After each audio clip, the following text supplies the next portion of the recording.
السلام.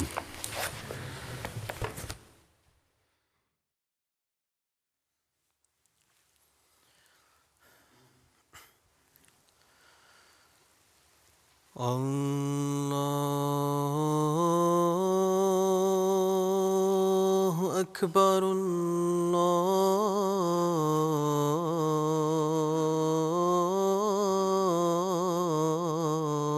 اکبر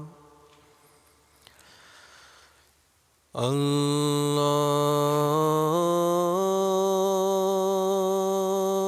اکبر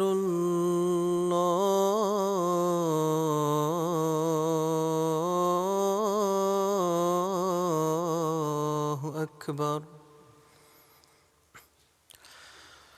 أشهد أن لا إله إلا الله. أشهد أن لا إله إلا الله.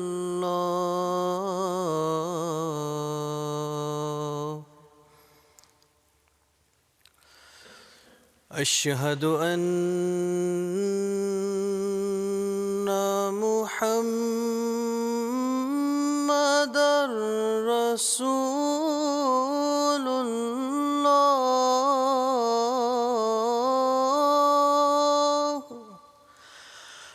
أشهد أن محمدًا رسول الله.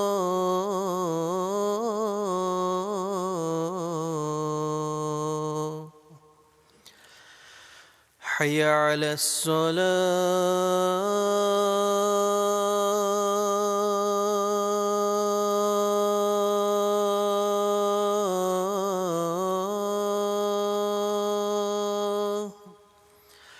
حي على الصلاة.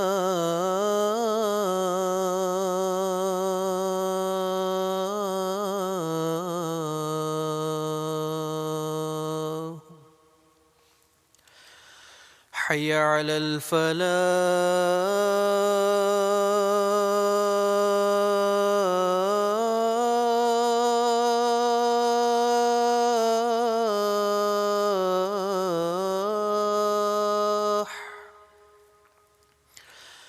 حي على الفلاح.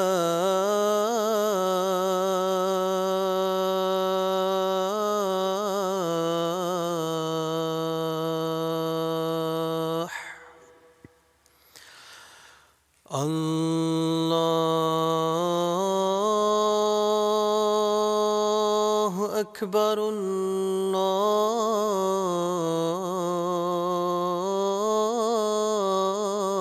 الله أكبر. لا إله إلا الله.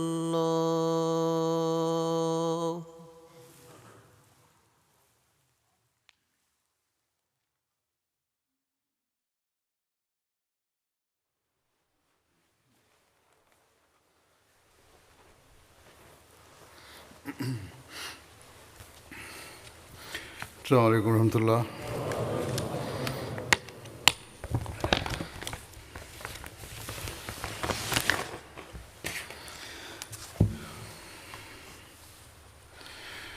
أشهد أن لا إله إلا الله وحده لا شريك له وأشهد أن محمدًا عبده ورسوله.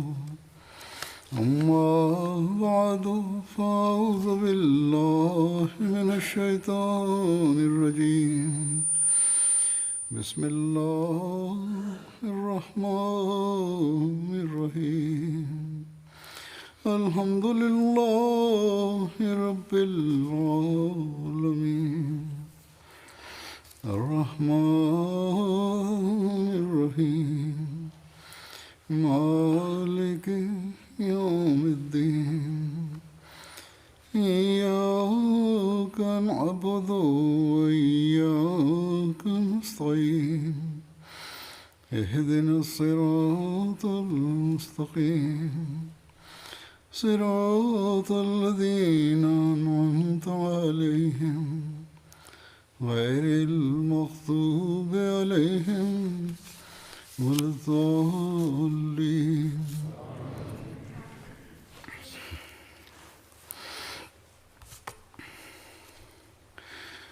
جیسا کہ ہر احمدی جانتا ہے کہ 20 فروری کا دن جماعت میں پیش گوئی مسلم عہد کے حوالے سے یاد رکھا جاتا ہے، اور اس مناسبت سے جماعتوں میں جلسے بھی ہوتے ہیں۔ 20 فروری اس دفعہ تو 3 دن کے بعد آنا ہے، لیکن میں نے مناسب سمجھا کہ آج کے خطبے میں اس حوالے سے کچھ باتیں کروں۔ یہ پیش گوئی حضرت مسیح علیہ الصلوۃ والسلام کے ہاں ایک لڑکے کی ولادت کی تھی جو بہت سی خوبیوں کا مالک ہوگا۔ اللہ تعالیٰ کی خاص تائید و نصرت اسے حاصل ہوگی۔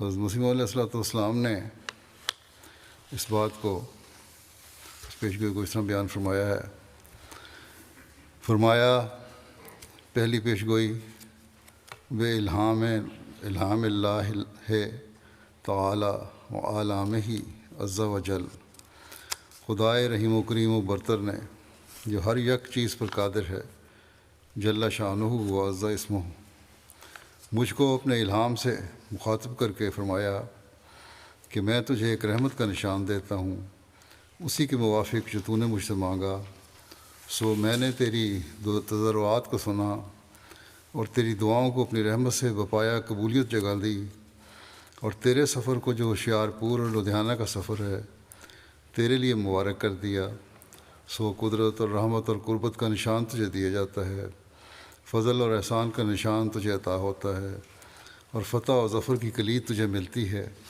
اے مظفر، تجھ پر سلام۔ خدا نے یہ کہا تا وہ جو زندگی کے خواہاں ہیں موت کے پنجے سے نجات پاویں، اور وہ جو قبروں میں دبے پڑے ہیں باہر آویں، اور تا دین اسلام کا شرف اور کلام اللہ کا مرتبہ لوگوں پر ظاہر ہو، اور تا حق اپنی تمام برکتوں کے ساتھ آ جائے اور باطل اپنی تمام نحوستوں کے ساتھ بھاگ جائے، اور تا لوگ سمجھیں کہ میں قادر ہوں، جو چاہتا ہوں کرتا ہوں، اور تا وہ یقین لائیں کہ میں تیرے ساتھ ہوں، اور تا انہیں جو خدا کے وجود پر ایمان نہیں لاتے اور خدا کے دین اور اس کی کتاب اور اس کے پاک رسول محمد مصطفیٰ صلی اللہ علیہ وسلم کو انکار اور تکذیب کی نگاہ سے دیکھتے ہیں، ایک کھلی نشانی ملے اور مجرموں کی راہ ظاہر ہو جائے، سو تجھے بشارت ہو کہ ایک وجیح اور پاک لڑکا تجھے دیا جائے گا، ایک ذکی غلام لڑکا تجھے ملے گا، وہ لڑکا تیرے ہی تخم سے، تیری ہی ذریت و نسل ہوگا، خوبصورت پاک لڑکا تمہارا مہمان آتا ہے، اس کا نام امانویل اور بشیر بھی ہے، اس کو مقدس روح دی گئی ہے اور وہ رجس سے پاک ہے، وہ نور اللہ ہے، مبارک وہ جو آسمان سے آتا ہے، اس کے ساتھ فضل ہے جو اس کے ساتھ آنے کے ساتھ آئے گا، وہ صاحب شکو اور عظمت اور دولت ہوگا، وہ دنیا میں آئے گا اور اپنے مسیح نفس اور روح الحق کی برکت سے بہتوں کو بیماریوں سے صاف کرے گا، وہ کلمۃ اللہ ہے، کیونکہ خدا کی رحمت و غیوری نے اسے اپنے کلمہ تمجید سے بھیجا ہے، وہ سخت ذہین و فہیم ہوگا اور دل کا حلیم، اور علوم ظاہری و باطنی سے پر کیا جائے گا، اور وہ 3 کو 4 کرنے والا ہوگا۔ وہ دوشنبہ ہے، مبارک دوشنبہ، ہم سامنے لکھا ہے 3 کو 4 کرنے کے بارے میں کہ اس کے معنی سمجھ نہیں آئے، بہرحال دوشنبہ ہے، مبارک دوشنبہ، آگے فرمایا دوشنبہ ہے، مبارک دوشنبہ، فرزند دل بند، گرامی ارجمند، مظہر الاول والآخر، مظہر الحق والعلاء کا ان اللہ نزل من السماء، جس کا نزول بہت مبارک اور جلال الہی کے ظہور کا موجب ہوگا۔ نور آتا ہے نور، جس کو خدا نے اپنی رضامندی کے اثر سے منسوخ کیا۔ ہم اس میں اپنی روح ڈالیں گے اور خدا کا سایہ اس کے سر پر ہوگا۔ وہ جلد جلد بڑھے گا اور اسیروں کی رستگاری کا موجب ہوگا، اور زمین کے کناروں تک شہرت پائے گا، اور قومیں اس سے برکت پائیں گی۔ تب اپنے نفسی نقطہ آسمان کی طرف اٹھایا جائے گا۔ وَكَانَ امرًا مقضیٰ۔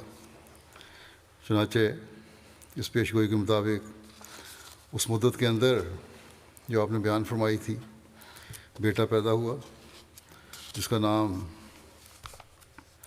حضرت مرزا بشیر الدین محمود احمد ہے، جنہیں اللہ تعالیٰ نے خلیفۃ المسیح ثانی کے مقام پر بھی بٹھایا۔ پھر ایک لمبا عرصے بعد آپ نے خلیفہ ثانی نے اللہ تعالیٰ سے اطلاع پا کر یہ اعلان فرمایا کہ جس بیٹے کی مسلم عود ہونے کی حضرت مسیح موعود علیہ السلام نے خبر دی تھی وہ میں ہی ہوں۔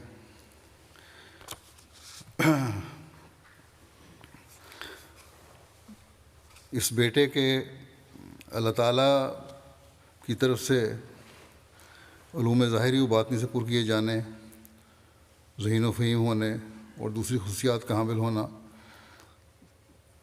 جو ہے اس کے اپنے بھی اور غیر بھی معترف ہیں اور خوب جانتے ہیں، اور اس کا اعتراف غیروں نے کھل کر کیا ہے۔ اس وقت میں حضرت مسلم موعود کے علمی اور متفرق کارناموں میں سے بعض کا ذکر پیش کروں گا۔ اس بات کو یہ جو پیش کرنے لگا ہوں، ان باتوں کے سننے سے پہلے یہ سامنے رکھنا چاہیے یہ بات کہ آپ کا بچپن صحت کے لحاظ سے نہایت کمزوری میں گزرا، بیماری میں گزرا، آنکھوں کی تکلیف وغیرہ بھی رہی، نظر بھی ایک وقت میں جاتی رہی، پھر ایک آنکھ سے، پھر دنیاوی تعلیم کے لحاظ سے بھی آپ کی تعلیم نہ ہونے کے برابر تھی۔ مشکل سے آپ نے خود فرمایا کہ میری پرائمری تک تعلیم ہے، لیکن اللہ تعالیٰ کا وعدہ تھا آپ کو دینی اور دنیاوی علوم سے پر کرنے کا۔ اس لیے ایسے ایسے زبردست اور عقل کو دنگ کر دینے والے خطابات اور خطبات آپ سے کروائے اللہ تعالیٰ نے، اور ایسے ایسے مضامین آپ نے لکھے کہ جو اپنی مثال آپ ہیں اور غیر بھی ان کے معترف ہیں۔ آج کچھ حوالے میں پیش کروں گا۔ میں یہ حوالے پیش کرنے سے پہلے آپ کی تصنیفات، تقاریر، مضامین، خطبات اور مجالس عرفان وغیرہ کی تعداد اور حجم کا ایک جائزہ پیش کرتا ہوں۔ جو کتب، خطابات، لیکچرز، مضامین، پیغامات وغیرہ کی شکل میں شائع ہوئے یا اب تقریباً مکمل ہیں اور شائع ہونے کے لیے تیار ہیں، وہ انوار العلوم کی شکل میں یہ تقاریر وغیرہ ہیں، خطابات، یہ اس کی کل 38 جلدیں بن جائیں گی، اور ان کی تعداد 1424 ہے، اور کل صفحات جو ہیں اس کے وہ 20,340 ہیں۔ اتنے ہو جائیں گے اندازہ۔ تفسیر کبیر، تفسیر صغیر سمیت دیگر تفسیری مواد کے صفحات جو ہیں 28,735 ہیں۔ 1808 خطبات جمعہ ہیں جن کے صفحات 18,705 ہیں۔ 51 خطبات عید الفطر ہیں جن کے صفحات 503 ہیں۔ 42 خطبات عید الاضحیٰ ہیں جن کے صفحات 405 ہیں۔ 150 خطبات نکاح ہیں جن کے صفحات 684 ہیں۔ خطابات شورا اور جلد اول اور سوم بھی شائع ہوئی ہے، اس کے صفحات 2131 ہیں، اور یہ سارے جو مختلف اور بھی ہیں، ان صفحات کو کل کو اکٹھا کیا جائے، جمع کیا جائے تو تقریباً 75,000 صفحات بنتے ہیں۔ ریسرچ سیل نے الحکم اور الفضل کے 1913 سے 1970 تک کے شماروں کو دیکھا ہے، تو یہ کہتے ہیں کہ کچھ مزید مواد سامنے آیا ہے جو ابھی تک انوار العلوم یا کسی کتاب میں شائع نہیں ہو سکا۔ اس کی تفصیل کے مطابق 55 مضامین، 27 تقاریر، 143 مجالس عرفان، 222 عناوین ملفوظات اور 131 مکتوبات ابھی تک مل چکے ہیں۔ ایک بڑا وسیع علمی ذخیرہ ہے۔ اس وقت میں پہلے آپ کے علمی کارناموں میں سے قرآن کریم کے ترجمہ و تفسیر کے کچھ کوائف اور غیروں کے اس بارے میں آراء پیش کرتا ہوں۔ تب سے تفسیر کبیر میں حضرت مسلم موعود نے 59 صورتوں کی تفسیر بیان فرمائی ہے، جو کہ 10 جلدوں اور 5907 صفحات پر مشتمل ہے۔ اس کے علاوہ بہت سی تفسیری نوٹ بھی آپ کے ملے ہیں، جن کے صفحات کی تعداد بھی ہزاروں میں ہے، اور امید ہے کسی وقت یہ بھی شائع ہو جائے گی۔ با محاورہ ترجمہ قرآن کا ایک بہت بڑا کام آپ کا تفسیر صغیر کی صورت میں ہے۔ حضرت مسلم موعود رضی اللہ عنہ کو اپنی عمر کے آخری دور میں سب سے بڑی خواہش تھی کہ آپ کی زندگی میں آپ کے ذریعے پورے قرآن مجید کا ایک معیاری اور با محاورہ اردو ترجمہ مختصر مگر جامع نوٹوں کے شائع ہو جائے۔ سفر یورپ 1955 سے واپسی کے بعد اگرچہ حضور کی طبیعت اکثر ناساز رہتی تھی، مگر اللہ تعالیٰ نے اپنے خلیفہ موعود کی روح القدس سے ایسی زبردست تائید فرمائی کہ آپ نے جون 1956 میں گرمیوں میں مری کے پہاڑوں پر گئے، وہاں ترجمہ قرآن املا کرانا شروع کیا، جو خدا کے فضل سے 25 اگست 1956 کے عصر تک مکمل ہو گیا۔ اور یہ نخلا ایک جگہ تھی جہاں چھوٹا سا کچھ پرفضا مقام ہے، یہ کلر کار کے قریب، وہاں آپ نے چھوٹی سی ایک بستی بنائی تھی، وہاں یہ کام کیا۔ اس کے بعد پھر اس کی نظر ثانی ہوئی، پھر نظر ثالث ہوئی، کتابت ہوئی، پروف ریڈنگ وغیرہ ہوئی، اس کے کام ہوئے بہت سارے، اور تفسیر صغیر 15 نومبر 1957 میں تباہ ہو کر مکمل تیار ہو گئی۔ حضرت مسلم موعود تفسیر صغیر کے بارے میں ایک جگہ فرمایا کہ میری رائے یہ ہے کہ اس وقت تک قرآن کریم کے جتنے ترجمے ہو چکے ہیں، ان میں سے کسی ترجمے میں بھی اردو محاورے اور عربی محاورے کا اتنا خیال نہیں رکھا گیا جتنا اس میں رکھا گیا ہے۔ عام طور پہ دیکھیں اور دوسرے نوٹس میں بھی اس کے نظر آ جاتا ہے، اپنے ترجمے میں محاورے کا خیال رکھا ہے کہ یہ محض اللہ تعالیٰ کا فضل ہے کہ اس نے اتنے تھوڑے عرصے میں ایسا عظیم الشان کام سر انجام دینے کی توفیق عطا فرما دی۔ اللہ تعالیٰ نے فرماتے ہیں کہ اللہ تعالیٰ نے اس بوڑھے اور کمزور انسان سے وہ عظیم الشان کام کروا لیا جو بڑے بڑے طاقتور بھی نہ کر سکے۔ فرماتے ہیں گزشتہ 1300 سال میں بڑے بڑے قوی جوان گزرے ہیں، مگر جو اللہ تعالیٰ نے مجھے جو کام اللہ تعالیٰ نے مجھے سر انجام دینے کی توفیق عطا فرمائی، اس کی ان میں سے کسی کو بھی توفیق نہیں ملی۔ در حقیقت یہ کام خدا کا ہے اور وہ جس سے چاہتا ہے کروا لیتا ہے۔ پھر ایک اور جگہ آپ نے فرمایا اللہ تعالیٰ کے فضل و رحم سے قرآن شریف کا سارا ترجمہ مکمل ہو گیا، یعنی الحمدللہ سے والناس تک، ما تفسیر صغیر کے، جس کے متعلق تفسیر کبیر سے مقابلہ کرنے سے پتہ لگا ہے کہ کئی مضامین اختصاراً اس میں ایسے آئے ہیں کہ تفسیر کبیر میں بھی نہیں۔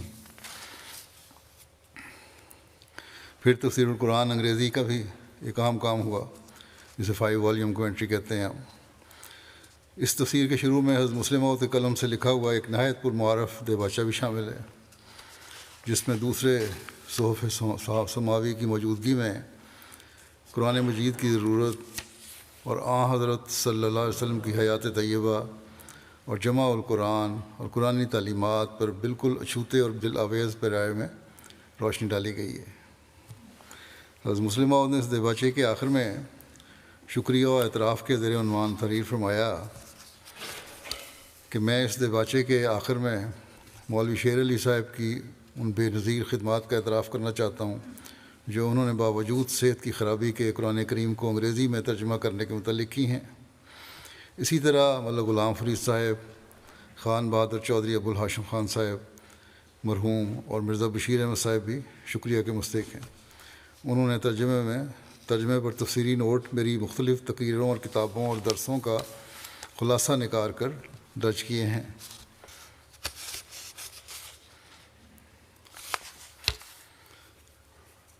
پھر اس میں آپ نے یہ بھی لکھا کہ میں یہ بھی کہہ دینا چاہتا ہوں کہ حضرت خلیفہ اول کا شاگرد ہونے کی وجہ سے کئی مضامین میری تفسیر میں لازماً ایسے آئے ہیں جو میں نے ان سے سیکھے۔ اس لیے اس تفسیر میں حضرت مسیح موعود علیہ الصلوۃ والسلام کی تفسیر بھی، حضرت خلیفہ اول کی تفسیر بھی اور میری تفسیر بھی آ جائے گی۔ اور چونکہ خدا تعالیٰ نے حضرت مسیح موعود علیہ الصلوۃ والسلام کو اپنی روح سے ممسوح کر کے ان علوم سے سرفراز فرمایا تھا جو اس زمانے کے لیے ضروری ہیں، اس لیے میں امید کرتا ہوں کہ یہ تفسیر بہت سے بیماروں کو شفا دینے کا موجب ہوگی، بہت سے اندھے اس کے ذریعے سے آنکھیں پائیں گے، بہرے سننے لگ جائیں گے، گونگے بولنے لگ جائیں گے، لنگڑے اور اپاہج چلنے لگ جائیں گے، اور اللہ تعالیٰ کے فرشتے اس کے مضامین کو برکت دیں گے، اور یہ اس غرض کو پورا کرے گی جس غرض کے لیے شائع کی جا رہی ہے۔ اللہم آمین۔ اور اب تک اس کو جو لوگ بھی پڑھتے ہیں، بعض غیر بھی، عیسائی بھی بڑی تعریف کرتے ہیں۔ علامہ نیاز فتح پوری صاحب جو کہ مشہور اہل قلم ہیں، محقق ہیں، ادیب ہیں، تھے، ماہنامہ نگار کے مدیر تھے، انہوں نے تفسیر کبیر کا مطالعہ کیا تو حضرت مسلم موعود کو خط میں لکھا، احمدی نہیں ہے، کہ تفسیر کبیر جلد سوم آج کل میرے سامنے ہے، میں اسے بڑی نگاہ غائر سے دیکھ رہا ہوں۔ اس میں شک نہیں کہ مطالعہ قرآن کا ایک بالکل نیا زاویہ فکر آپ نے پیدا کیا ہے، اور یہ تفسیر اپنی نوعیت کے لحاظ سے بالکل پہلی تفسیر ہے جس میں عقل و نقل کو بڑے حسن سے ہم آہنگ دکھایا گیا ہے۔ آپ کی تباہر علمی، آپ کی وسعت نظر، آپ کی غیر معمولی فکر و فراست، آپ کا حسن استدلال اس کے ایک ایک لفظ سے نمایاں ہے، اور مجھے افسوس ہے کہ میں کیوں اس وقت تک بے خبر رہا۔ یہ بڑے پڑھے لکھے اور عالم آدمی جو ہیں جو بات کر رہے ہیں۔ پھر فرماتے ہیں کہ کل سورہ ہود کی تفسیر میں حضرت لوط پر آپ کے خیالات معلوم کر کے جی پھڑک گیا اور بے اختیار یہ خط لکھنے پر مجبور ہو گیا۔ آپ نے ہاؤلائے بناتی کی تفسیر کرتے ہوئے مفسرین سے جدا بحث کا جو پہلو اختیار کیا ہے، اس کی داد دینا میرے امکان میں نہیں۔ پھر ایک دوسرے خط میں لکھتے ہیں کہ رات کو تو بالالتزام اسے دیکھتا ہوں، میرے نزدیک یہ اردو میں بالکل پہلی تفسیر ہے جو بڑی حد تک ذہن انسانی کو مطمئن کر سکتی ہے۔ پھر کہتے ہیں کہ اس تفسیر کے ذریعے سے جو خدمت اسلام کی انجام دی ہے وہ اتنی بلند ہے کہ آپ کے مخالف بھی اس کا انکار نہیں کر سکتے۔ وذالک فضل اللہ یؤتیہ من یشاء۔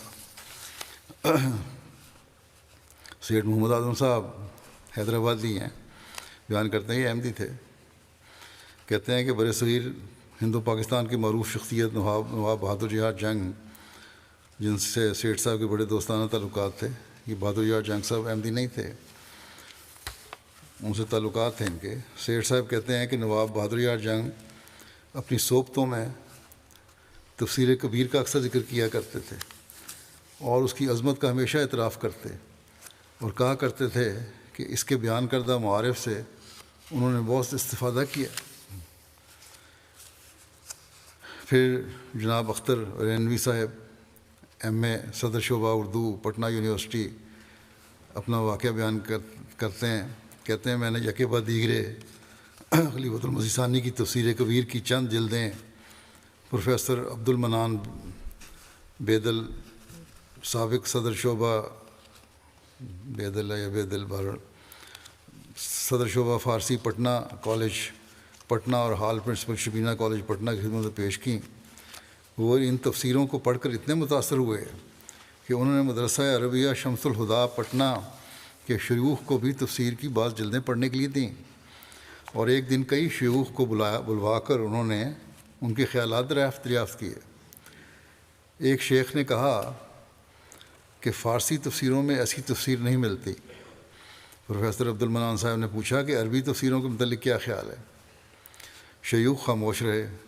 کچھ دیر کے بعد ان میں سے ایک نے کہا کہ پٹنہ میں ساری عربی تفسیریں ملتی نہیں ہیں، مصر اور شام کی ساری تفاسیر کے مطالعہ کے بعد ہی صحیح رائے قائم کی جا سکتی ہے۔ پروفیسر صاحب نے قدیم عربی تفسیروں کا تذکرہ شروع کیا اور فرمایا کہ مرزا محمود کی تفسیر کے پائے کی ایک تفسیر بھی کسی زبان میں نہیں ملتی۔ آپ جدید تفسیریں بھی مصر اور شام سے منگوا لیجئے اور چند ماہ بعد مجھ سے باتیں کیجیے۔ عربی اور فارسی کے علماء جو بیٹھے ہوتے وہ مبہوت رہ گئے۔ متعدد کتب کے مصنف اور اخبار صدق کے جدید لکھنؤ کے ایڈیٹر مولانا عبد الماجد دریا آبادی نے حضرت مسلم موعود کے انتقال پر لکھا کہ کراچی سے خبر شائع ہوئی ہے کہ جماعت احمدی قادیانی کے امام مرزا بشیر الدین محمود کا 8 نومبر کو ربوہ میں انتقال ہو گیا۔ کہتے ہیں دوسرے عقیدے ان کے جیسے بھی ہوں، قرآن و علوم قرآنی کی عالمگیر اشاعت اور اسلام کی آفاق گیر تبلیغ میں جو کوششیں انہوں نے سرگرمی اور اولوالعزمی سے اپنی طویل عمر میں جاری رکھیں، ان کا صلہ اللہ انہیں عطا فرمائے اور ان خدمات کے طفیل میں ان کے ساتھ عام معاملہ درگزر فرمائے۔ علمی حیثیت سے قرآنی حقائق و معارف کی جو تشریح، تبیین اور ترجمانی وہ کر گئے ہیں، اس کا بھی ایک بلند و ممتاز مرتبہ ہے۔ پھر ایک مشہور احراری لیڈر تھے مولوی مظہر علی صاحب اظہر، اپنی کتاب ایک خوفناک سازش میں لکھتے ہیں کہ مولوی ظفر علی خان نے کہا، احمدیوں کی مخالفت کی آڑ میں احرار نے خوب ہاتھ رنگے، احمدیوں کی مخالفت کا احرار نے خوب جلب زر کی ڈھونگ رچا رکھا ہے پیسے اکٹھے کرنے کے لیے۔ قادیانیت کی آڑ میں کہتے ہیں، قادیانیت کی آڑ میں غریب مسلمانوں کے گاڑے پسینے کی کمائی ہڑپ کر رہے ہیں۔ کوئی ان احرار سے پوچھے، بھلے مانسو تم نے مسلمانوں کا کیا سنوارا؟ کون سی اسلامی خدمت تم نے سر انجام دی؟ کیا بھولے سے بھی تم نے تبلیغ اسلام کی؟ احراریوں کہتے ہیں، احراریوں کان کھول، خود ہی احراری ہیں، کہہ رہے ہیں احراریوں کان کھول کر سن لو، تم اور تمہارے لگے بندے مرزا محمود کا مقابلہ قیامت تک نہیں کر سکتے۔ مرزا محمود کے پاس قرآن کا علم ہے، تمہارے پاس کیا خاک دھر ہے؟ تم میں سے ہے جو قرآن کے سادہ حرف بھی پڑھ سکے؟ تم نے کبھی خواب میں بھی قرآن نہیں پڑھا، تم خود کچھ نہیں جانتے، تم لوگوں کو کیا بتاؤ گے؟ مرزا محمود کی مخالفت تمہارے فرشتے بھی نہیں کر سکتے۔ مرزا محمود کے پاس ایسی جماعت ہے جو تن من دھن اس کے اشارے پر اس کے پاؤں میں نشاور کرنے کے لیے تیار ہے۔ تمہارے پاس کیا ہے؟ گالیاں اور بد زبانی، تف ہے تمہاری غداری پر۔ پھر لکھتے ہیں کہ مرزا محمود کے پاس مبلغ ہیں، مختلف علوم کے ماہر ہیں، دنیا کے ہر ایک ملک میں اس نے جھنڈا گاڑ رکھا ہے۔ میں حق بات کہنے سے باز نہیں رہ سکتا، یہ میں ضرور کہوں گا کہ اگر تم نے مرزا محمود کی مخالفت کرنی ہے تو پہلے قرآن سیکھو، مبلغ تیار کرو اور عربی مدرسہ جاری کرو۔ اگر مخالفت کرنی ہے تو پہلے مبلغ تیار کرو، غیر ممالک میں ان کے مقابلے میں تبلیغ اسلام کرو۔ یہ کیا شرافت ہے کہ مرزائیوں کو گالیاں دلوا دیں؟ کیا یہ تبلیغ اسلام ہے؟ یہ تو اسلام کی مٹی خراب کرنا ہے۔ پھر اخبار امروز لاہور نے 30 مئی 66 کی اشاعت میں تفسیر صغیر پر تبصرہ کرتے ہوئے لکھا کہ قرآن حکیم پوری بنی نوع انسان کے لیے رشد و ہدایت کا منبع اور سرچشمہ ہے۔ ازل سے رہتی دنیا تک یہ کتاب مبین انسانوں کو دینی اور دنیاوی معاملات میں عدل کا راستہ دکھاتی رہے گی اور بھولے بھٹکوں کو صراط مستقیم پر لاتی رہے گی۔ کاش کہ آج کے علماء بھی یہ سمجھیں۔ قرآن مجید ایک مکمل ضابطہ حیات ہے۔ لکھتا ہے کہ قرآن کریم ایک مکمل ضابطہ حیات ہے۔ زندگی کا کوئی شعبہ، کوئی سا گوشہ اور کوئی سا مرحلہ ایسا نہیں ہے جہاں ہم قرآن سے استمداد نہ کر سکتے ہوں، لیکن ظاہر ہے کہ اس کے لیے مطالبہ قرآن پر حاوی ہونا لازم ہے۔ جب تک قرآن میں منضبط احکام میں خداوندی کے مفاہیم کا انشراح ہی نہ ہوگا، رشد و ہدایت کا سلسلہ کیسے شروع ہوگا؟ اس کو سمجھنا بھی ضروری ہے، پھر ہی پتہ لگے گا کیا لکھا ہے۔ اسی ضرورت کے پیش نظر قرآنی مطالب کی تشریح اور تفسیر کا سلسلہ شروع ہوا، اور نزول قرآن سے لے کر اب تک اور پھر ابد تک یہ سلسلہ جاری و ساری رہے گا۔ جن لوگوں نے قرآن فہمی کرنے کے سلسلے میں کوئی سا حصہ بٹایا ہو، یقیناً تشکر کے سزاوار شکر گزار ہیں ہونا چاہیے ان کا۔ مفسرین نے اپنے اپنے دور میں قرآنی بصیرت کو عام کرنے میں جو کاوشیں کیں، وہ اس لحاظ سے بھی مستحسن قرار پائیں گی کہ اس طرح تفسیر قرآن نے ایک باقاعدہ تحریک کی شکل اختیار کر لی، اور مطالب و معانی کے ابلاغ کے باب میں تفحص کی ایک پختہ روایت قائم ہو گئی۔ الحمدللہ یہ سلسلہ جاری ہے اور رہے گا۔ اس وقت تفسیر کہتا ہے آگے پھر تفسیر صغیر کے بارے میں کہ اس وقت تفسیر صغیر پیش نظر ہے۔ یہ تفسیر احمدیہ جماعت کے پیشوا الحاج مرزا بشیر الدین محمود مرحوم کی کاوش فکر کا نتیجہ ہے۔ قرآن کے عربی متن کے اردو ترجمہ کے ساتھ کئی مقامات کی تشریح کے لیے حواشی اور تفسیری نوٹ دیے گئے ہیں۔ ترجمے اور حواشی کی زبان نہایت سادہ اور آسان فہم ہے۔ پھر ایک ہفتہ روزہ قندیل ہوتا تھا، وہ لکھتا ہے 1966 میں 19 جون 1966 کہ انجمن حمایت اسلام لاہور اور تاج کمپنی لمیٹڈ کی طرف سے قرآن حکیم کی طباعت میں جو خوش ذوقی کا ثبوت دیا جاتا رہا ہے وہ قابل تحسین ہے۔ پھر کہتا ہے تفسیر صغیر کے بارے میں کہ تفسیر صغیر کی اشاعت سے اس روح آفرین صحیح میں اضافہ ہوا ہے۔ تفسیر صغیر میں ترجمہ اور تفسیر امام جماعت احمدیہ مرزا بشیر الدین محمود احمد کی کاوش کا نتیجہ ہے۔ ترجمہ اور حواشی کی زبان عام فہم ہے تاکہ ہر علمی استعداد کا آدمی اس سے مستفید ہو سکے۔ ترجمہ اور تفسیر میں یہ الزام بھی ہے کہ جملہ تفاسیر متقدمین آخر تک پیش نظر رکھی گئی ہیں۔ پھر کہتا ہے کہ قرآن مجید کو اس خوبصورتی سے طبع کر آگے شائع کرنا ایک بہت بڑی خدمت اسلام ہے۔ آج کل کے علماء پاکستان میں یہ کہتے ہیں کہ اس میں تعریف کی گئی ہے، اس لیے بین کی جاتی ہے۔ تفسیر صغیر پاکستان میں بین کی ہوئی ہے، اس کو کوئی اپنے گھر میں بھی نہیں رکھ سکتا۔ اور ان کے اپنے جو ہیں انصاف پسند لوگ، پرانے لوگ، وہ کہتے ہیں اس کی جیسی کوئی چیز ہی نہیں، قابل تعریف چیز ہے اور اس سے آدمی بہت کچھ سیکھ سکتا ہے۔ اللہ تعالیٰ آج کل کے علماء کو بھی انصاف کی نظر سے دیکھنے کی توفیق دے۔ پھر انگریزی تفسیر قرآن کے دینی اور ادبی محاسن نے یورپ اور امریکہ کے چوٹی کے اہل علم کو متاثر کیا ہے۔ انہوں نے اس پر شاندار ریویو کیے۔ مثلاً A.J. آربری ہیں، ایک مشہور اسکالر ہیں، کہتے ہیں کہ قرآن شریف کا یہ نیا ترجمہ اور تفسیر ایک بڑا کارنامہ ہے۔ موجودہ جلد اس کارنامہ کی گویا پہلی منزل ہے جو ان کو ایک جلد پہنچی تھی۔ کہتے ہیں کوئی 15 سال کا عرصہ ہوا جماعت احمدیہ قادیان کے محقق علماء نے یہ عظیم الشان کام شروع کیا، اور کام حضرت مرزا بشیر الدین محمود احمد کی حوصلہ افزا قیادت میں ہوتا رہا۔ کام بہت بلند قسم کا تھا، یعنی یہ کہ قرآن شریف کے متن کی ایک ایسی ایڈیشن شائع کی جائے جس کے ساتھ ساتھ اس کا نہایت صحیح انگریزی ترجمہ ہو، اور ترجمے کے ساتھ آیت آیت کی تفسیر ہو۔ پھر کہتا ہے شروع میں ایک طویل دیباچہ ہے جو خود حضرت مرزا بشیر الدین نے رقم کیا ہے، اور پھر وہ دیباچے کی باتیں لکھی ہیں، اس میں کیا ہے اس میں۔ پھر کہتا ہے کہ اگر ہم اس کام کو اسلام کے ذوق علم تحقیق کی عظیم یادگار کہہ کر پیش کریں تو کوئی مبالغہ نہ ہوگا۔ ذوق علم تحقیق کی عظیم یادگار کہہ کر پیش کریں تو کوئی مبالغہ نہ ہوگا۔ اس کی تیاری کے ہر مرحلے پر مستند کتب، تفسیر و لغت اور تاریخ وغیرہ سے استفادہ کیا گیا ہے۔ ان کتب کی طویل فہرست پڑھنے والوں کو متاثر کرتی ہے۔ اس سے معلوم ہوتا ہے کہ اس ترجمہ و تفسیر کے تیار کرنے والوں نے نہ صرف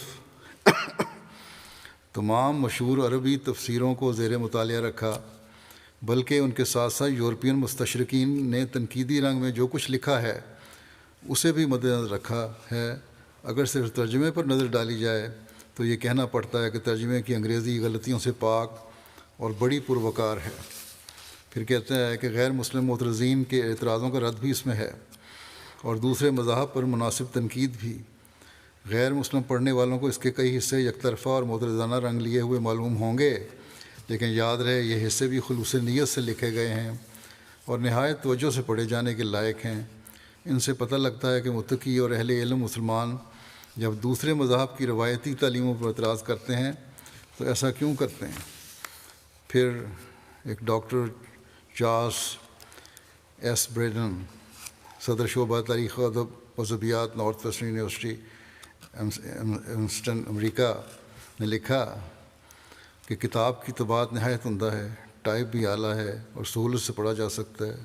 بحیثیت مجموعی انگریزی زبان کے اسلامی لٹریچر میں یہ قابل قدر اضافہ ہے جس کے لیے دنیا جماعت احمدیہ کی ازحد ممنون ہے۔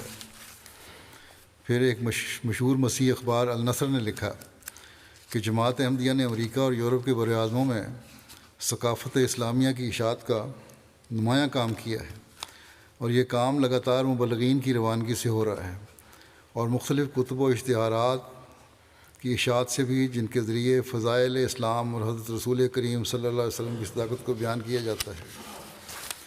ہمیں قرآن مجید کا انگریزی میں ترجمہ دیکھ کر بہت ہی خوشی ہوئی ہے۔ یہ ترجمہ حضرت مرزا بشیر الدین محمود احمد امام جماعت احمدیہ کی زیر نگرانی کیا گیا ہے۔ ترجمہ قرآن مجید جاذب نظر اور ناظرین کے لیے قرۃ العیون ہے۔ یہ ترجمہ بلند پایہ خیالات کا حامل ہے۔ قرآنی آیات ایک کالم میں درج ہیں اور دوسرے کالم میں بالمقابل ان کا ترجمہ دیا گیا ہے۔ بعض ازاں مفصل تفسیر کی گئی ہے۔ مطالعہ کرنے والا ان تفاسیر جدیدہ میں مستشرقین اور یورپین معاندین کے اعتراضات کے مفصل جواب پاتا ہے۔ یہ امر قابل ذکر ہے کہ امام جماعت احمدیہ حضرت مرزا بشیر الدین محمود احمد صاحب نے اس ترجمے کے ساتھ حضرت رسول کریم صلی اللہ علیہ وسلم کی سیرت بھی تعریف فرمائی ہے، اور یہ سیرت و ترجمہ بے نظیر ہے۔ بہرحال تفسیر کبیر، تفسیر صغیر اور 5 والیوم کمنٹری پر یہ تبصرے ہیں۔ اب میں بعض تقاریر کے بدلے بھی بیان کرتا ہوں۔ حضرت مسلم موعود کے علمی خزانے کو جو آپ نے تقاریر وغیرہ میں ہمارے سامنے رکھا، اس کی غیروں نے بھی تعریف کی اور ان کو کس طرح سے دیکھا، اس بارے میں عرض کرتا ہوں کہ آپ کے خطاب نظام نو ہے، خطاب ایک تھا نظام نو پہ جو غیروں کے سامنے کیا تھا آپ نے۔ اس پر تبصرہ کرتے ہوئے مصر کے مشہور ادیب اور استاذ عباس محمود العقاد نے اس عظیم الشان لیکچر کے انگریزی ترجمہ کی اشاعت پر مصر کے مشہور ادبی مجلہ الرسالہ میں حسب ذیل تبصرہ کیا۔ کہتے ہیں کہ اس لیکچر کے مطالعے سے یہ بات عیاں ہے کہ فاضل لیکچرر مرزا بشیر الدین محمود احمد عالمگیر نظام کی توجہ اس طرف پھیرتے ہیں کہ فقر اور غربت کی مصیبت کو دور کیا جائے، یا بالفاظ دیگر جمع شدہ اموال کو تمام دنیا کی قوموں اور لوگوں میں بحصہ رسدی تقسیم کیا جائے۔ بلا شک آپ نے، یعنی لیکچرر صاحب نے، مرزا بشیر الدین محمود نے، تمام دنیا کے جملہ نئے نظاموں پر جنہوں نے اس مصیبت اور مشکل کو دور اور حل کرنے کی کوشش کی ہے، یعنی فیسزم، نازیزم اور کمیونزم اور بعض دیگر جمہوری نظام، اور یہ ظاہر ہے کہ آپ کو ان سب نظاموں کے متعلق ہر جہت سے مکمل اطلاع اور علم حاصل ہے۔ یوں ہی نہیں لکھ دیا، یہ سارے جو نئے ازم ہیں اس کا علم بھی تھا آپ کو، اور بڑا گہرائی میں علم تھا۔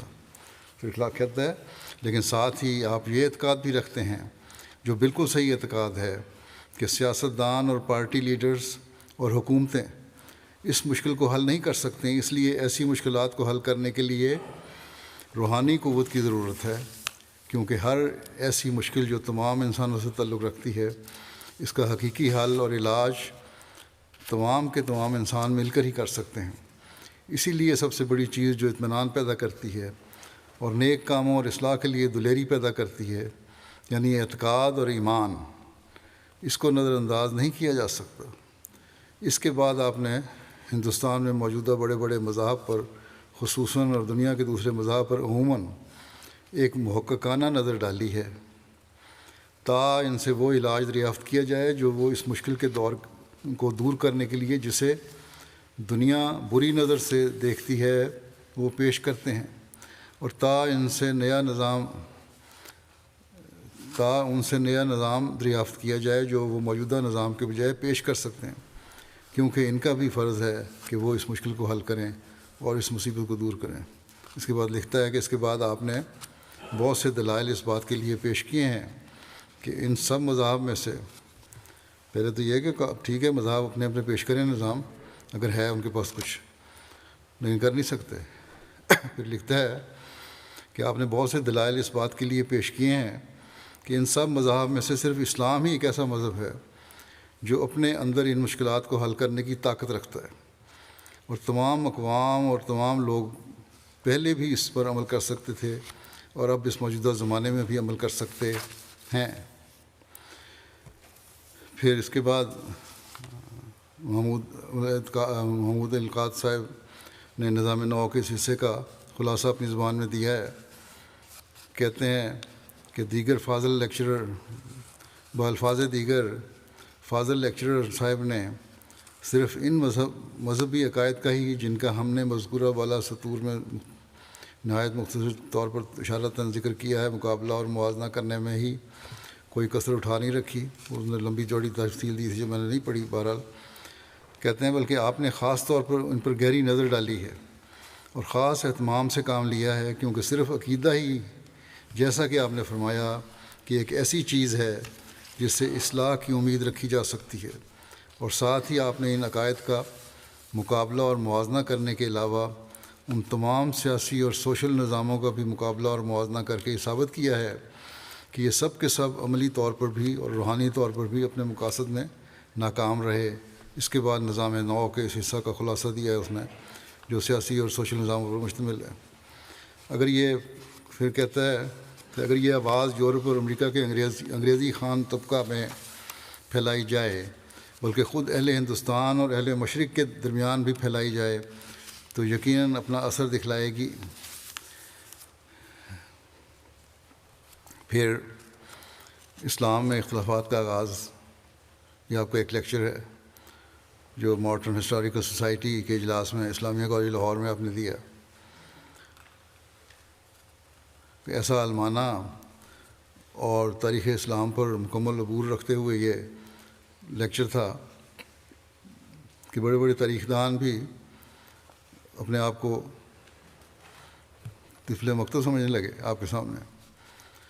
حضور کی تحقیق کا خلاصہ یہ ہے کہ ثابت ہوتا ہے، یا یہ خلاصہ بیان کرتا ہوں کہ ثابت ہوتا ہے کہ حضرت عثمان اور دیگر صحابہ ہر ایک فتنے سے یا عیب سے پاک تھے، بلکہ ان کا رویہ نہایت اعلیٰ اخلاق کا مظہر تھا اور ان کا قدم نیکی کے اعلیٰ مقام پر قائم تھا۔ کسی کو الزام نہیں ہم دے سکتے، نہ حضرت عثمان کو نہ صحابہ کو۔ پھر فرمایا اور یہ کہ صحابہ کو حضرت عثمان کی خلافت پر کوئی اعتراض نہ تھا، وہ آخر دم تک وفاداری سے کام لیتے رہے۔ حضرت علی، اور یہ ثابت کیا آپ نے، یہ غلط الزام ہے صحابہ پر کہ انہوں نے بغاوت کی۔ حضرت علی اور حضرت طلحہ اور حضرت زبیر پر خفیہ ریشہ دوانیوں کا الزام بھی بالکل غلط ہے، یہ بھی اس میں ثابت کیا۔ انصار پر جو الزام لگایا جاتا ہے کہ وہ حضرت عثمان سے ناراض تھے، وہ غلط ہے، کیونکہ ہم دیکھتے ہیں کہ انصار کے سب سردار اس فتنہ کے دور کرنے میں کوشاں رہے ہیں۔ بہرحال اس پر جو تاثرات ہیں غیروں کے وہ یہ ہیں۔ Syed Abdulqadir Sahib M A professor Islamia college Lahore لکھتے ہیں کہ فاضل باپ کے فاضل بیٹے مرزا بشیر الدین محمود احمد صاحب کا نام نامی اس بات کی کافی ضمانت ہے کہ یہ تقریر نہایت عالمانہ ہے۔ مجھے بھی کہتے ہیں مجھے بھی اسلامی تاریخ سے کچھ شدبت ہے، اور میں دعوے سے کہہ سکتا ہوں کہ کیا مسلمان اور کیا غیر مسلمان بہت تھوڑے مورخ ہیں جو حضرت عثمان کے عہد کے اختلافات کی تہہ تک پہنچ سکے ہیں اور اس مہلک اور پہلی خانہ جنگی کی اصلی وجوہات کو سمجھنے میں کامیاب ہوئے ہیں۔ حضرت مرزا صاحب کو نہ صرف خانہ جنگی کے اسباب سمجھنے میں کامیابی ہوئی ہے، بلکہ انہوں نے نہایت واضح اور مسلسل پیرائے میں ان واقعات کو بیان فرمایا ہے جن کی وجہ سے ایوان خلافت مدت تک تزلزل میں رہا۔ میرا خیال ہے کہ ایسا مدلل مضمون اسلامی تاریخ سے دلچسپی رکھنے والے احباب کی نظر سے پہلے کبھی نہیں گزرا ہوگا۔ سچ تو یہ ہے کہ حضرت عثمان کے عہد کی جس قدر اصلی اسلامی تاریخوں کا مطالعہ کیا جائے گا، اسی قدر یہ مضمون سبق آموز اور قابل قدر معلوم ہوگا۔ پھر اور بھی بہت سے تبصرے ہیں لیکن وقت نہیں کہ سب کو بیان کیا جائے۔ پھر حضرت مسلم موعود کا ایک خطاب اسلام کے اقتصادی نظام سے متعلق تھا جو لاہور میں احمدی ہاسٹل میں ہوا۔ یہ تقریباً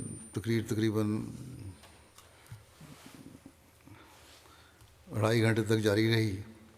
اس میں احمدی احباب کے علاوہ سینکڑوں کی تعداد میں، بلکہ بعض جگہ لکھا ہے ہزاروں میں، مسلم اور غیر مسلم معززین بھی شامل تھے، پڑھے لکھے لوگ تھے، غیر احمدی مسلمان اور دوسرے غیر مسلم لوگ بھی، جن کی اکثریت اعلیٰ درجے کے تعلیم یافتہ طبقہ اور پنجاب یونیورسٹی کے پروفیسرز اور طلباء سے تعلق رکھتی تھی۔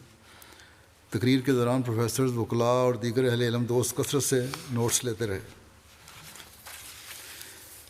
اسلام کے اقتصادی نظام کا لباب بیان کرتے ہوئے حضرت مسلم موعود فرماتے ہیں کہ اسلامی اقتصاد نام ہے فردی آزادی اور حکومتی تداخل کے ایک مناسب اختلاط کا۔ آزادی بھی ہو اور حکومت کا دخل بھی ہو، لیکن کہ آپس میں مناسب طور پہ ملے ہوں، کوآرڈینیٹ کرتے ہوں۔ یعنی اسلام دنیا کے سامنے جو اقتصادی نظام پیش کرتا ہے اس میں ایک حد تک حکومت کی دخل اندازی بھی رکھی گئی ہے اور ایک حد تک افراد کو بھی آزادی دی گئی ہے۔ ان دونوں کے مناسب اختلاط کا نام اسلامی اقتصاد ہے۔ فردی آزادی اس لیے رکھی گئی ہے تاکہ افراد آخرت کا سرمایہ اپنے لیے جمع کر لیں اور ان کے اندر تسابق اور مقابلے کی روح ترقی کرے۔ صرف دنیا کے مقابلہ نہیں بلکہ آخرت کے لیے بھی جو نیکیاں کر کے آگے نیکیوں میں بڑھنے کا مقابلہ ہے وہ بھی جاری رہے۔ پھر فرمایا، اور حکومت کا تداخل اس لیے رکھا گیا ہے کہ عمراء کو یہ موقع نہ ملے کہ وہ اپنے غریب بھائیوں کو اقتصادی طور پر تباہ کر دیں۔ گویا جہاں تک بنی نوع انسان کو تباہی سے محفوظ رکھنے کا سوال ہے، حکومت کی دخل اندازی ضروری سمجھی گئی ہے، اور جہاں تک تسابق اور اخروی زندگی کے لیے ذات جمع کرنے کا سوال ہے، حریت شخصی کو قائم رکھا گیا ہے اور فردی آزادی کو کچلنے کے بجائے اس کی پوری حفاظت کی گئی ہے۔ بس اسلامی اقتصادیات میں فردی آزادی کی بھی پوری حفاظت کی گئی ہے تاکہ انسان طوعی خدمات کے ذریعے سے آئندہ کی زندگی کے لیے سامان بہم پہنچا سکے اور تسابق کی روح ترقی پا کر ذہنی ترقی کے میدان کو ہمیشہ کے لیے وسیع کرتی جائے۔ اور حکومت کا دخل بھی قائم رکھا گیا ہے تاکہ فرد کی کمزوری کی وجہ سے اقتصادیات کی بنیاد ظلم، بے انصافی پر قائم نہ ہو جائے اور بنی نوع انسان کے کسی حصے کے راستے میں روک نہ بن جائے۔ حضور نے اپنی تقریر کے دوسرے حصے میں کمیونزم کی تحریک کا مذہبی، اقتصادی، سیاسی، نظریاتی اور عملی لحاظ سے تفصیلی جائزہ لیا اور آخر میں اس کے متعلق بائبل کی ایک عظیم الشان پیشگوئی کا اردو متن سنانے کے علاوہ حضرت مسیح موعود علیہ السلام اور اپنی پیشگوئیاں بھی ذکر فرمایا۔ الغرض حضرت مسلم موعود کے اس لیکچر نے چوٹی کے علمی طبقوں میں ایک تہلکہ مچا دیا اور اللہ تعالیٰ کے فضل سے اسے ہر سطح پر غیر معمولی کامیابی حاصل ہوئی۔ اس تقریر کو حاضرین نے ایسے شوق سے سنا کہ اتنے لمبے عرصے تک لوگ اس طرح بیٹھے رہے کہ گویا ان کے سروں پر پرندے بیٹھے ہوں۔ 2.5 گھنٹے تک لگاتار تقریر تھی۔ ایک پروفیسر تو اس تقریر کو سن کر رو پڑے اور بعض کمیونزم کے حامی طلباء نے اس خیال کا اظہار کیا کہ وہ اسلامی سوشلزم کے قائل ہو گئے ہیں اور اب اسے صحیح اور درست تسلیم کرتے ہیں۔ یونیورسٹی اکنامکس ڈپارٹمنٹ کے MA کے بعض طلباء نے حضور کو اس تقریر کے متعلق یہ خواہش ظاہر کی کہ اس کا انگریزی ترجمہ چھپوا کر یونیورسٹی کے اکنامکس ڈپارٹمنٹ کے پروفیسروں کے پاس بھیجا جانا چاہیے۔ نیز انہوں نے اس زمانے میں انگریزوں کی حکومت ہی اکثر انگریز پروفیسر ہوا کرتے تھے۔ نیز انہوں نے یہ بھی کہا کہ جہاں مختلف اسکیمیں ہندوستان کی آئندہ ترقی اور بہبودی کے لیے دوسرے لوگوں کی طرف سے پیش ہو رہی ہیں، وہاں یہ اسلامی نظام جو حضور نے پیش فرمایا ہے مسلمانوں کے خیالات کی نمائندگی کرے گا۔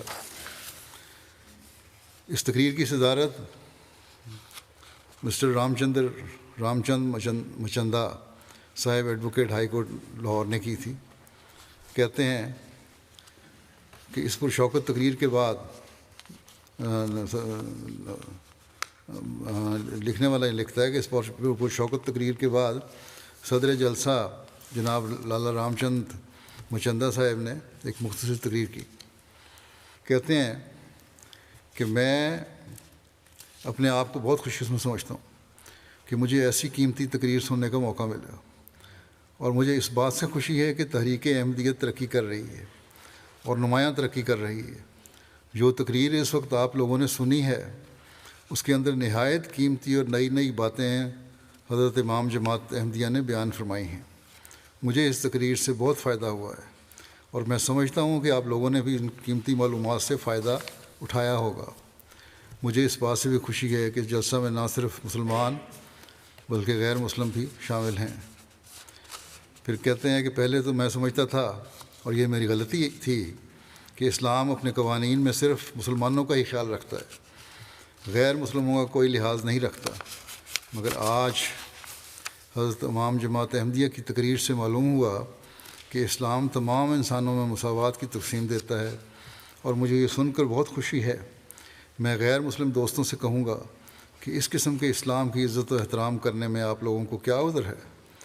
آپ لوگوں نے جس سنجیدگی اور سکون سے 2.5 گھنٹے تک حضرت امام جماعت احمدیہ کی تقریر سنی، اگر کوئی یورپین اس بات کو دیکھتا تو حیران ہوتا کہ ہندوستان نے اتنی ترقی کر لی ہے۔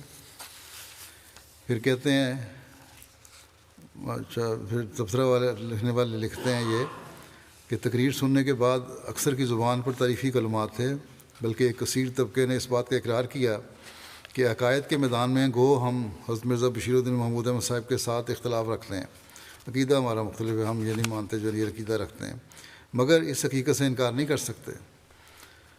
عقیدے کے اختلاف کے باوجود اس بات کو تسلیم کر رہے ہیں۔ کہتے ہیں اس حقیقت سے ہم انکار نہیں کر سکتے کہ آپ موجودہ زمانے میں ہندوستان کے بہترین عالم ہیں، اور حقیقت بھی یہی تھی کہ علم اقتصاد کے متعلق قرآنی حقائق و معارف کا انکشاف اور یورپ کے اقتصادی فلسفہ کا رد آج تک کسی انسان کی طرف سے ایسے رنگ میں پیش نہیں ہوا کہ خود منکرین اسلام ایسے نظام کی فضیلت کا اقرار کریں اور خود اشتراکیت کی خامیاں تسلیم کرنے پر مجبور ہو گئے ہوں۔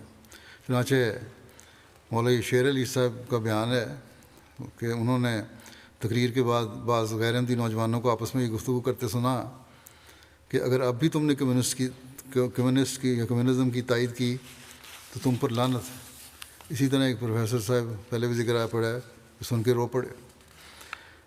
تقریر کے اختتام پر غیر احمدی پروفیسر صاحبان اور طلباء کی طرف سے اس خواہش کا اظہار کیا گیا کہ چونکہ وقت کی قلت کی وجہ سے حضور اپنی تقریر میں مضمون کے تمام پہلوؤں پر اپنے خیالات کا اظہار نہیں فرما سکے، اس لیے ایک اور تقریر فرمائی جائے جس میں مضمون کے باقی حصص کی وضاحت ہو، تاکہ لوگ علوم کے چشمے سے سیراب ہو سکیں جو اللہ تعالیٰ نے حضور کو عطا فرمایا ہے۔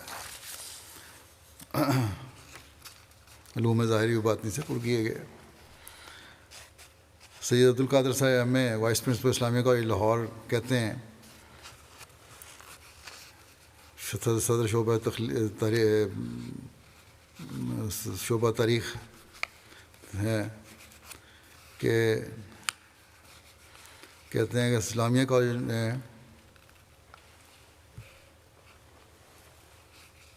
انہوں نے اسلامیہ کالج نے اسلام اور اشتراکیت کے عنوان پر اخبار سن رائز لاہور میں انہوں نے ایک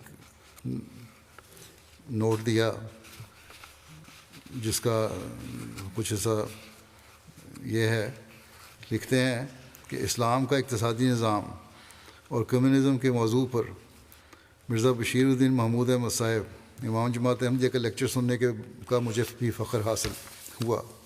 یہ لیکچر بھی آپ کے دوسرے لیکچروں کی طرح جو مجھے سننے کا اتفاق ہوا عالمانہ خیالات میں جلا پیدا کرنے والا اور پر از معلومات تھا۔ مرزا صاحب خدا داد قابلیت کے مالک ہیں، اور اس موضوع کے ہر پہلو پر آپ کو پورا عبور حاصل تھا۔ کوئی ڈگری نہیں لی ہوئی، کوئی ریسرچ نہیں کی ہوئی، لیکن اللہ تعالیٰ نے سکھایا ہے۔ اس وجہ سے آپ کے خیالات اس بات کے مستحق ہیں کہ ہم ان کو قدر کی نگاہ سے دیکھتے ہوئے ان پر توجہ کریں۔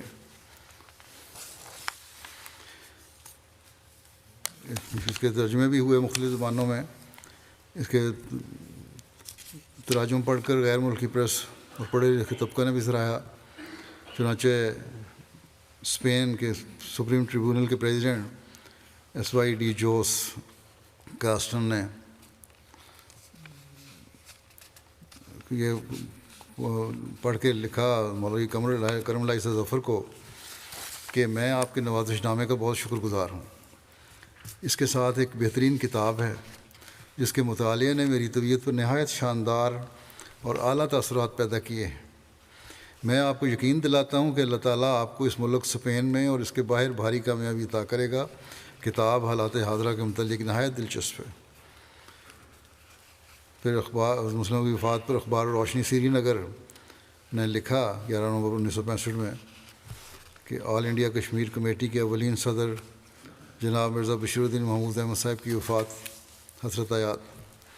کہتے ہیں کہ ایک جید عالم اور مفکر تھے، تقریر کرنے میں شاید ہی کوئی آپ کا ثانی تھا، یہاں تک کہ اسلام کا اقتصادی نظام اور اسلام کا نظام نو جیسے دقیق موضوعات پر ایک ہی صحبت میں جو تقاریر ہوئیں وہ کتابی صورت میں شائع ہو کر مقبول عام ہو چکی ہیں۔ آپ کے عالم و فاضل ہونے کا اندازہ اس عمر سے بخوبی لگایا جا سکتا ہے کہ انٹرنیشنل کورٹ آف جسٹس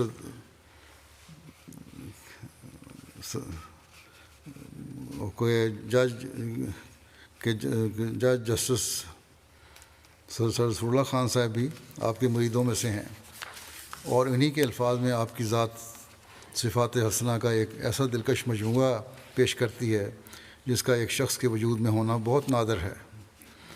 ظاہری اور باطنی علوم کا سرچشمہ بھی ہیں۔ اب غیر یہ تسلیم کر رہے ہیں کہ ظاہری اور باطنی علوم کا سرچشمہ بھی ہیں۔ آپ تخیل اور عمل کے میدانوں کے ایک یکساں شاہسوار ہیں۔ آپ کی زندگی کا بہت سا حصہ ذکر و فکر میں گزرتا ہے، لیکن میدان عمل میں آپ ایک اولو العزم اور جری قائد بھی ہیں۔ پھر کہتے ہیں جناب مرزا بشیر الدین محمود احمد صاحب کا ہر کشمیری دل سے مداح ہے، کیونکہ تحریک حریت کشمیر میں آپ کا بہت بڑا حصہ ہے۔ 1931 میں جب تحریک کشمیر شروع ہوئی تو آپ ہی آل انڈیا کشمیر کمیٹی کے اولین صدر تھے، اور یہ آپ ہی کی کوششوں کا ثمرہ تھا کہ تحریک پروان چڑھی اور اس کا غلغلہ چار دانگ عالم میں ہوا۔ پھر ویمبلے کانفرنس تو جماعت کی تاریخ میں کافی مشہور ہے۔ اس میں جو آپ کو مضمون پڑھا گیا، اس میں غیروں کے تاثرات کیا تھے؟ مضمون کے خاتمے پر پریزیڈنٹ نے مختصر الفاظ میں ریمارکس دیتے ہوئے کہا کہ مجھے زیادہ کہنے کی ضرورت نہیں، مضمون کی خوبی اور لطافت کا اندازہ خود مضمون نے کرا لیا ہے، اور یہ انگریز ہیں۔ یہ میں صرف اپنی طرف سے اور حاضرین جلسہ کی طرف سے مضمون کی خوبی، ترتیب، خوبی خیالات اور اعلیٰ درجہ کی طریقے استدلال کے لیے خلیفۃ المسیح کا شکریہ ادا کرتا ہوں۔ حضرت حاضرین کے چہرے زبان حال سے میرے اس کہنے کے ساتھ ہیں، اس کہنے سے متفق ہیں، اور میں یقین کرتا ہوں کہ وہ اقرار کرتے ہیں کہ میں ان کی طرف سے شکریہ کرنے میں حق پر ہوں اور ان کی ترجمانی کا حق ادا کر رہا ہوں۔ پھر حضرت صاحب کی طرف مخاطب ہو کر عرض کیا کہ میں آپ کو لیکچر کی کامیابی اور مبارکباد عرض کرتا ہوں۔ آپ کا مضمون بہترین مضمون تھا جو آج پڑھے گئے۔ ایک صاحب حضرت کے حضور حاضر ہوئے، رپورٹ لکھنے والے لکھتے ہیں، اور انہوں نے عرض کیا کہ میں نے ہندوستان میں 30 سال کام کیا ہے اور مسلمانوں کے حالات اور دلائل کا مطالعہ کیا ہے، کیونکہ میں ایک مشنری کی حیثیت سے ہندوستان میں رہا ہوں، مگر جس خوبی، صفائی اور لطافت سے آپ نے آج کے مضمون کو پیش کیا ہے، میں نے اس سے پہلے کبھی کسی جگہ بھی نہیں سنا۔ مجھے اس مضمون کو سن کر کیا بلحاظ خیالات، کیا بلحاظ ترتیب اور کیا بلحاظ دلائل بہت گہرا اثر ہوا ہے۔ بہرحال اس طرح کے بے شمار تاثرات ہیں آپ کے مختلف موضوعات پر، مضامین کے اور خطابات کی تعداد بھی بے شمار ہے، جیسا کہ میں شروع میں بتا چکا ہوں کہ چند نمونے میں نے پیش کیے ہیں۔ اخبار فتح العرب دمشق کا ایک حوالہ پیش کر دیتا ہوں۔ 1924 میں حضرت خلیفہ مسیح ثانی جب یورپ تشریف لے گئے تو راستے میں عرب ممالک میں بھی قیام فرمایا۔ اور اس دوران عرب ممالک کے پریس نے بھی آپ کے متعلق اپنے تاثرات شائع کیے ہیں۔ چنانچہ اخبار فتح العرب دمشق اپنی 10 اگست 1924 کی اشاعت میں لکھتا ہے کہ یہ خلیفہ صاحب اپنی عمر کے 40ویں سال میں ہیں، منہ پر سیاہ کشادہ داڑھی رکھتے ہیں، چہرہ گندم گوں ہے اور جلال و وقار چہرے پر غالب ہے، دونوں آنکھیں ذکاء اور ذہانت اور غیر معمولی علم و عقل کی خبر دے رہی ہیں۔ آپ ان کے چہرے کے خد و خال میں جب کہ وہ اپنی برف کی مانند سفید پگڑی پہنے کھڑے ہوں یہ دماغی قابلیتیں دیکھیں تو آپ کو یقین ہو جائے گا کہ آپ ایک ایسے شخص کے سامنے ہیں جو آپ کو قبل اس کے کہ آپ اسے سمجھیں خوب سمجھتا ہے، وہ آپ کو دیکھ لیتا ہے اپنی نظروں سے، اور آپ کے لبوں پر تبسم کھیلتا رہتا ہے۔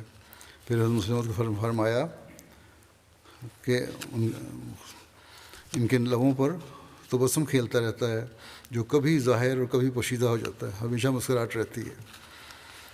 اور اگر آپ پھر لکھتا ہے پڑھنے والوں کے لیے کہتا ہے کہ اور اگر آپ اس کیفیت کو دیکھیں تو آپ اس تبسم کے نیچے جو معنی ہیں اور جو اس میں جلال ہوتا ہے اس سے حیران ہو جائیں گے۔ اس طرح کے بے شمار تاثرات ہیں غیروں کے، ان لوگوں کے جنہوں نے تھوڑا یا زیادہ آپ کی صحبت میں رہنے کا موقع ملا، جن کو تھوڑا عرصہ یا زیادہ عرصہ صحبت میں رہنے کا موقع ملا۔ مواد تو بہت سا تھا، جیسا کہ میں نے کہا، میں نے جمع کروایا تھا، لیکن وقت کی وجہ سے میں نے کچھ پیش کیا، اور وہ بھی خلاصتاً پیش کیا ہے، وہ بھی ساری باتیں نہیں لکھی۔ جو باتیں پیش گوئی میں حضرت مسیح علیہ السلام بیان فرمائی تھیں، یا کہنا چاہیے کہ اللہ تعالیٰ نے آپ کو بتائی تھیں، وہ حضرت مرزا بشیر الدین محمود احمد مسلم موعود میں پوری ہوئیں۔ آپ کو اللہ تعالیٰ نے جو علم اور عرفان عطا فرمایا تھا، اس کا کوئی بڑے سے بڑا عالم بھی مقابلہ نہیں کر سکتا تھا۔ آپ کا دیا ہوا لٹریچر ایک جماعتی خزانہ ہے۔ آپ کے خطبات، مضامین اکثر شائع ہو چکے ہیں، کچھ ہو رہے ہیں، انہیں ہمیں پڑھنا چاہیے، اور اب ترجمے کا کام بھی خاصی تیزی سے ہو رہا ہے، انشاءاللہ جلدی وہ بھی مہیا ہو جائے گا۔ انگریزی میں تو کافی کام ہو چکا ہے، ہو رہا ہے میرا مطلب، کچھ کتابیں شائع ہوئی ہیں چھوٹی چھوٹی۔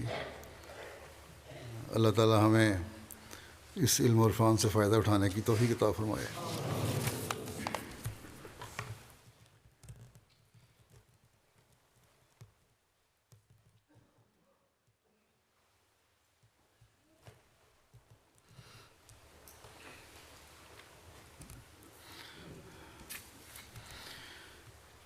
الحمد لله